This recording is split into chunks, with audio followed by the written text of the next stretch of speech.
பரதநாட்டியம், கர்நாடக சங்கீதம் இது ரெண்டும் எனக்கு ரொம்ப பிடிக்கும். பார்ப்பேன்.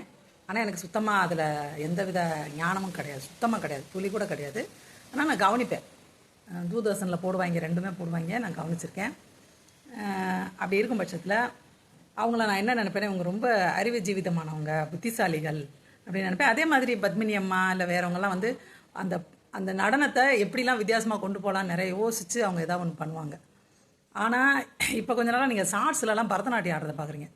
நேரடியாக ஒரு பரதநாட்டிய பாடலுக்கு அவங்க நடனம் ஆடுறது வேறு, கிடைக்கிற பாட்டுக்கெல்லாம் டான்ஸ் ஆடுறாங்க பார்த்தீங்களா. அப்போ வந்து அவங்களோட அறகுறைத்தனம் வந்து பளிச்சுன்னு தெரியுது.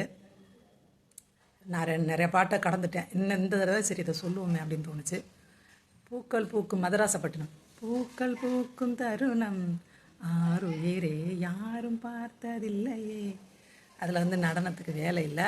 அது வந்து ஒரு காதல் எப்படி டெவலப் ஆகுதுன்னு காட்டுற சீக்வன்ஸாக இருக்கும். நமக்கு அந்த பின்னாடி பாட்டு வந்துகிட்டே இருக்கும். ரெண்டும் ஒன்று பிரிக்க முடியாத படிக்கிறோம். அந்த பாடல் வரிகளும் அந்த காட்சி அமைப்பும் அப்படியே குழஞ்சிருக்கும் ஒன்றோட ஒன்று. இதுக்கு பரதநாட்டியம் தேவையே கிடையாது. இது வந்து எல்லாராலையும் கற்றுக்க முடியறதில்ல. பரதநாட்டியமாக இருக்கட்டும், இப்போ என்ன பாட்டு நம்ம சும்மாவாச்சும் ஆடி வச்சிடலாம். குத்துப்பாட்டாக இருக்கட்டும், ஏதோ ஒன்று கற்றுக்கிட்டு ஆடணும்னு அவசியம் இல்லை. ஏதோ ஒரு டான்ஸை போட்டு விட்டுறலாம். ஆனால் பரதநாட்டியம் ப்ராப்பராக கற்றுக்கிட்டு தான் ஆட முடியும். கர்நாடக சங்கீதம் ப்ராப்பராக கற்றுக்கிட்டு பண்ணணும். அதுவும் கொஞ்ச நாளில் ரொம்ப நாள் பண்ணணும். சின்ன வயசுலேயே சேர்த்து விட்டணும்பாங்க. குழந்தையா இருக்கிறச்சே சேர்த்து விட்டு அவங்க ரொம்ப வருஷம் அதில் டெவலப் ஆகி அப்புறம் தான் ஒரு பண்டித்தம் அவங்கக்கிட்ட ஒரு பாண்டித்யம் வரும் அப்படி சொல்லுவாங்க. இப்போ கொஞ்ச நாள் போய் கற்றுட்டு வந்ததுமே பாரு நான் எப்படி காஸ்ட்லியான ஒரு டான்ஸை கற்று வச்சிருக்கேன்ற மாதிரி பண்ணுற மாதிரி இருக்குது. இவங்க எதாவது வித்தியாசமாக எதனா பண்ணலாம். இந்த பூக்கள் பூக்கும் தருணத்திலே ஒரு ஆங்கில சின்ன பிட்டு வரும். அந்த பொண்ணு மனசில் நினச்சி ஏதோ பண்ணுறது மாதிரி.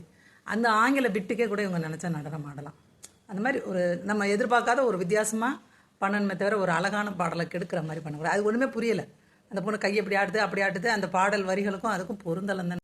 எந்த மேகம் இது எந்த வாசல் வந்து எங்கும் ஈரமழை தூதே, எந்த உறவு இது எதுவும் புரியவில்லை என்ற போதும் இது நீளதே.